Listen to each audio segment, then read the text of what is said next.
Welcome to the AI Chat Podcast. I'm your host, Jaden Schaefer. Every day, I bring you breaking AI news, diving into the implications it has in your life and business. If you're interested in sponsoring the podcast and getting your company in front of thousands of AI enthusiasts every day, there's an email in the description. Finally, make sure you are on the waitlist for the AI Box platform, a tool we are building to allow you to automate virtually any task with AI tools. Find it at aibox.ai.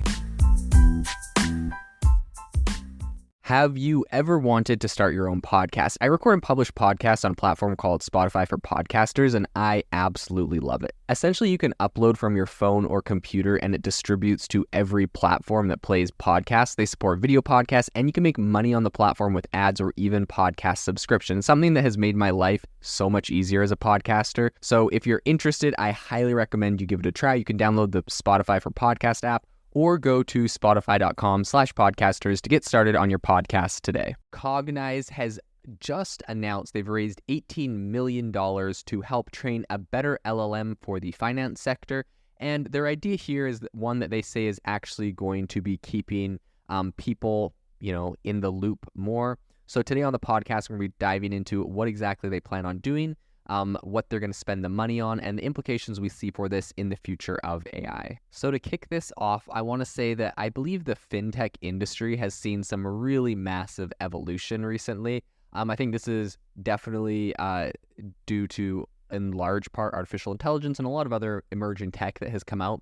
I think you can see things like, neobanks crafting individualized customer experiences to analysts building predictive investment models. And I think the AI has really found some solid footing in the AI sector. So, what's the catch? I think most of the AI-driven operations still largely hinge on structured data, which is leaving an unexplored goldmine of unstructured data that could further streamline a lot of these processes.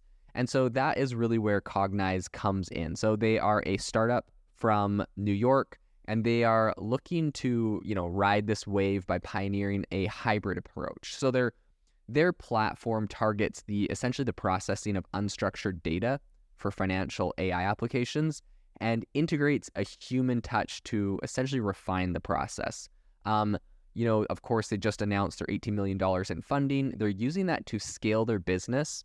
They're already serving a lot of major clients. They have some top-tier credit rating agencies. They have some insurance companies, and they also have several financial service businesses. So the funding round, it was actually led by Ergonomic Ventures. They had Metaplanet and some other undisclosed investors that joined in, and it is essentially set to be used, this new, tranche of funding is going to be used to help increase hiring efforts and research. They're going to be working on product development and some business expansion. So the firm essentially has offices in Germany and Armenia. And it isn't revealing its valuation, but it's, it has assured everyone that it's in the hundreds of millions. I think that's kind of funny.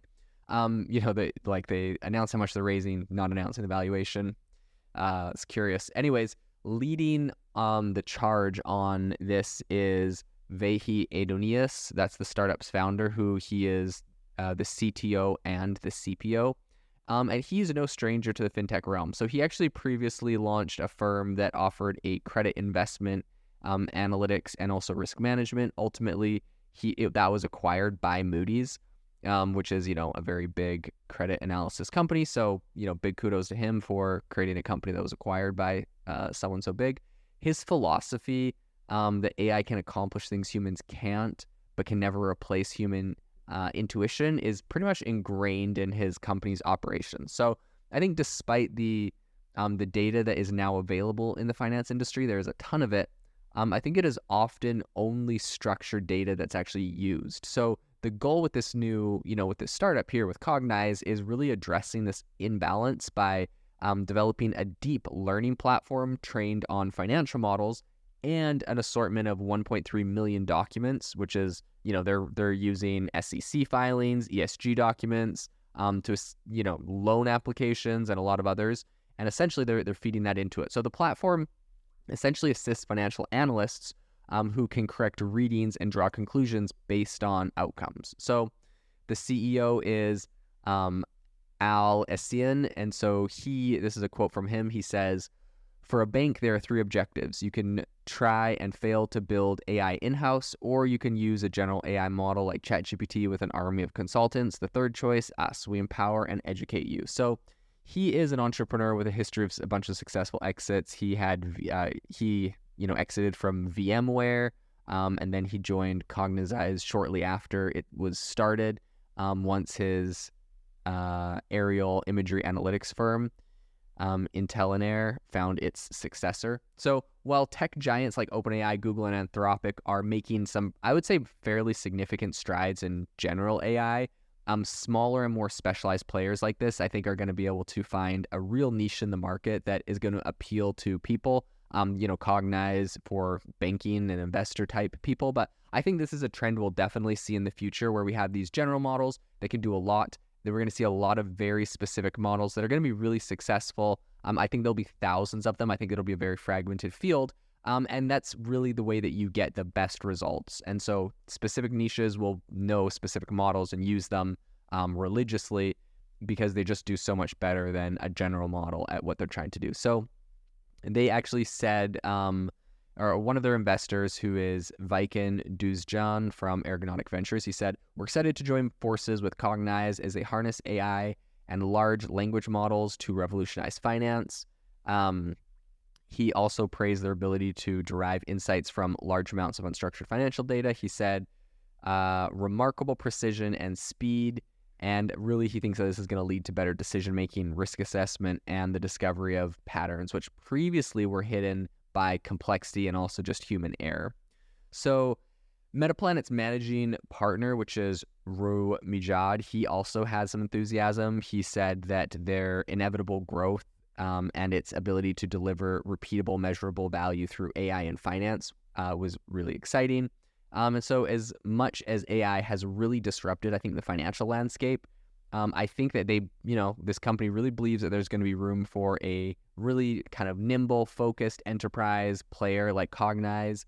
And they also do acknowledge the importance of really leveraging broad spectrum solutions like ChatGPT, where it aligns with a business's objectives, right? Not every business is going to need a highly specialized tool. A lot of them will be able to use kind of these broader tools, and maybe integrating both actually makes sense in a lot of cases. So they do say, we're more agile, which gives us an edge. However, it's only the paranoid who survive. So we're also leveraging tools like ChatGPT where it makes sense. It looks like they're like, you hate to say hedging your bets when an AI or when any company is not just exclusively using their own tools, because, it's like, is it really hedging their bets? They're definitely making a great LLM in the finance sector, but at the end of the day, ChatGPT does a lot of really general things great, and so I think there's no harm in integrating that on top of their own thing. Now, of course, if they were exclusively just a wrapper on top of ChatGPT, I don't think they could have raised that much money, so they really do need to put a big emphasis on the fact that their own LLM is going to be really powerful in accomplishing the task that it's set to do. But for a lot of the general stuff, ChatGPT makes sense. And to be honest, this actually makes a lot of sense. Like that kind of strategy or that kind of concept, I think it's important. We're going to see it. It's going to be a big trend in AI. And I think it actually gets down to, OpenAI and how they actually have ChatGPT doing tasks. So recently the model weights and a bunch of other things from GPT-4 were leaked, and it was found that they use what are called, I think, experts. And so they have 16 experts within GPT-4 that essentially are models or, software trained to do specific things very well. And so when GPT-4 gets a question, it shoots it over, has an AI that decides which of these 16 experts can respond to it best. It shoots it over there. It's got like multiple layers that kind of hit the text and edit it. And that's how the response has got so much better. And so following that same kind of concept with this, I think creating any sort of tool. So let's say this is finance tool.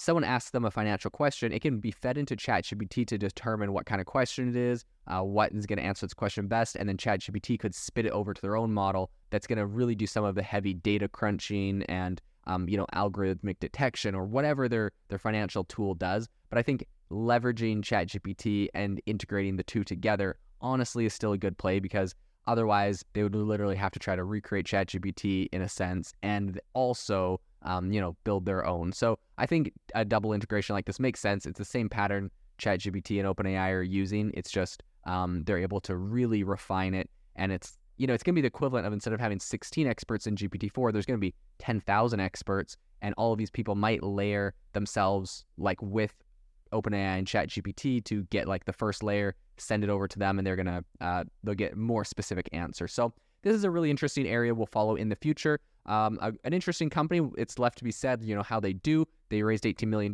really impressive. So I'll be excited to follow this in the future. This episode is brought to you by Shopify. Forget the frustration of picking commerce platforms when you switch your business to Shopify, the global commerce platform that supercharges your selling wherever you sell. With Shopify, you'll harness the same intuitive features, trusted apps, and powerful analytics used by the world's leading brands. Sign up today for your $1 per month trial period at shopify.com/tech, all lowercase. That's shopify.com/tech.